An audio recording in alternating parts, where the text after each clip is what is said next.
Mga kapuso, tropical storm na ang Bagyong Paulo na nagbabanta po ngayon sa Luzon. Huli ang namataan ng Pag-asa 575 kilometers silangan ng Infanta sa Quezon Province. Taglay nito ang lakas ng hangin na umaabot sa 75 kilometers per hour. Sa mga susunod na oras, magpapaulan na ang bagyo sa Catanduanes, Aurora, Quirino at Isabela. Trough naman ang extension o ng bagyo ang makakaapekto po rito sa Metro Manila. Sa Cordillera, Calabarzon, malaking bahagi ng Cagayan Valley at Bicol, buong Nueva Ecija at sa Bulacan.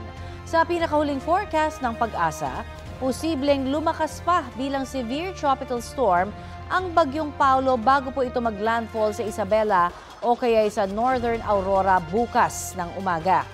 Tutok lang po dito sa Balitang Hali para sa listahan ng mga lugar na may wind signal dahil sa nasabing bagyo. Isa ang Bagyong Paulo sa 4 na inaasahang bagyo ngayong Oktubre.